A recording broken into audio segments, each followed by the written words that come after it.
ఒక నిమిషం సార్. ఏంటి రోజా గారు అంశం ఏంటి సుభాషిణి గారు? వీళ్ళు నీతులు చెప్పడానికి మా జన సైనికులకు నీతులు చెప్పడానికి మాత్రం వీళ్ళు బాగా చెప్తారు. ఏదో అంటే ఒక సామెత ఉందండి, నీతులు చెప్పి మూతులు నాకుతారు అని చెప్పి ఒక సామెత ఉంది. ఆ విధంగా వీళ్ళు నీతులు చెప్పడానికి ముందుంటారు, ముందు వరుసలో వచ్చి అలా ఉండకూడదు ఇలా ఉండకూడదు అని చెప్తారు. ఒకసారి మీకు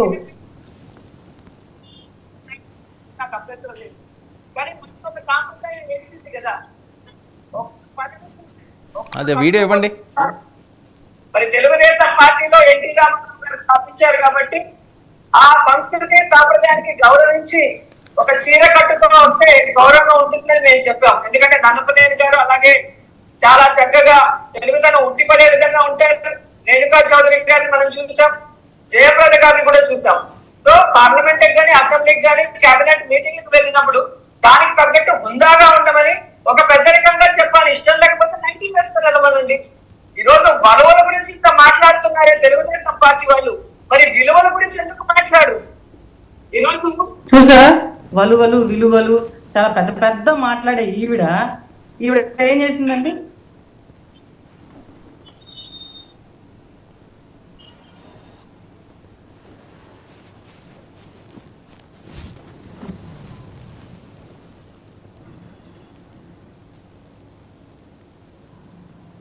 నేను రోజా గారు లాగా వెళ్ళి పబ్బుల్లో డాన్స్ వేస్తే నేనేం ఫీల్ అవ్వను.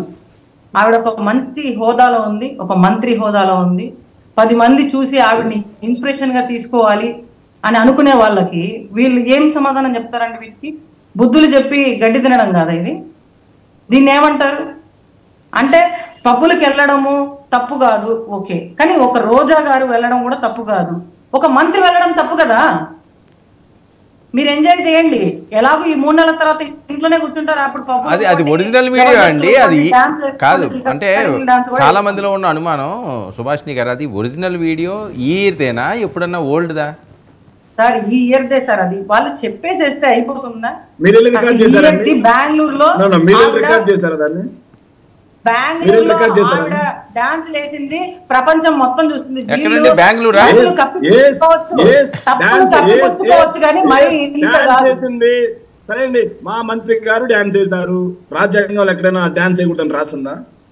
వేయకూడదని లేదు, మంత్రి స్థాయిలో వినండి మేడం, వినండి, అది ఎప్పుడు వీడియో వినండి మేడం, వినండి ప్లీజ్ వినండి. మంత్రి గారు మీరు చూపించినటువంటి వీడియో ఎప్పటి వీడియో, ఎప్పుడు వీడియో తీశారు అనేది పక్కన పెడితే, వాస్తవంగానే December 31st నైట్ మీరు చెప్పినట్టే అనుకుందాం. మంత్రి గారు వాళ్ళ కుటుంబ సభ్యులు అందరూ కలిసి ఏదన్నా 5 స్టార్ హోటల్కి వెళ్తారు. 5 స్టార్ హోటల్ అన్న తర్వాత రెస్టారెంట్ కూడా రెస్టో బార్ లాగే ఉంటది. అది మీకు తెలియకపోతే వినండి మేడం,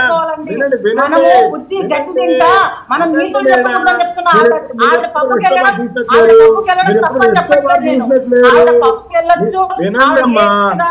వినే ఓపిక లేకపోతే మీరు ఎప్పుడు రెస్టో బార్ చూసినట్లేరు, మీరు రెస్టో బార్ చూసినట్టు లేరు. రెస్టో బార్ చూస్తే మీకు అర్థం వినాలి. క్రాస్ టాక్ చేయడం కాదు కదా, క్రాస్ టాక్ చేయడం కాదు కదా. వినమ్మా,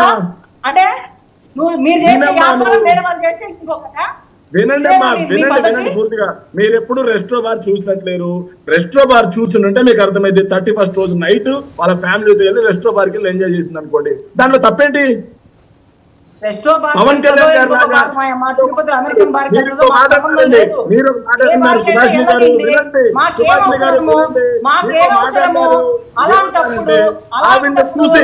ఆవిడ్ని చూసి యువత పాడైపోతా, ఆవిడ్ని చూసి యువత పాడైపోతా, ఆవిడ్ని చూసి యువత పాడైపోతా అన్నారు.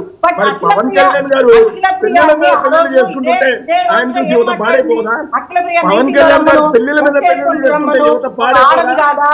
పవన్ కళ్యాణ్ గారు పెళ్లిళ్ళ మీద పెళ్లి చేసుకుంటుంటే యువత తప్పుడో పక్కన చేసుకోవడమే కాకుండా కుదరలేదు, మీరు చేసుకోండి అని చెప్పి యువతకి తప్పుడు సంస్కృతి పవన్ కళ్యాణ్ గారి పార్టీలో కూర్చొని మిగతా వాళ్ళని మీరు విమర్శిస్తా ఉంటే దయ్యాలు వేదాలు వెలిచినట్టుంది మీరు మాట్లాడుతా ఉంటే. పవన్ కళ్యాణ్ గారు యువత పాడైపోలేదా? మీరు చేసుకోండి అని చెప్పి సమాజాన్ని ఉద్దేశించి మాట్లాడినప్పుడు పాడైపోలేదా సమాజం? పాడైపోలేదా? రోజా గారు తప్పుగా స్ట్రైక్ రోజు రెస్టారెంట్ లో డాన్స్ చేస్తే అంత ఎక్కడైనా అసభ్యత ఉందా? వినండి, అందులో ఎక్కడైనా అసభ్యత ఉందా? అందులో ఎక్కడైనా అసభ్యత ఉందా? స్టార్టింగ్ లోనే రోజా డాన్స్ వేయడం వల్ల ఏమీ నష్టం లేదు, ఏమీ లాభం కూడా లేదు. యువత ఏం తెలుసుకుంటారు అని, యువత ఏం తెలుసుకుంటారని మీరేనా యువత పాడైపోదా అన్నారు.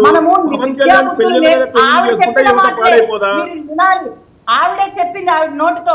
ఒక మహిళను చూస్తే చేతులెత్తి దండం పెట్టాలనిపిస్తుంది, మొగరాయిడ్ లాగా పంజాబ్ మీకు చూపించిన వీడియో అసెంబ్లీకి మహిళ ఎలా రావాలి, మాట్లాడింది కదా రోజా. ఎలా రావాలి, అసెంబ్లీకి మహిళ ఎలా రావాలి తప్పతాగి పడిపోయినా అడిగే వాళ్ళు లేరు. అవన్నీ ఎవరు అడగలేదు. డ్రగ్స్ తీసుకునే సంస్కృతి లేదనే మా రోజా గారికి పవన్ కళ్యాణ్ లాగా పవన్ కళ్యాణ్ గారి లాగా ఎవరు ఒకరు మాట్లాడండి ప్లీజ్. ఆపండి. పవన్ కళ్యాణ్ గారి లాగా నైజీరియా సభల్లో కుక్కలాగా వాగే సంస్కృతి మా పార్టీలో ఎవరికి లేదండి.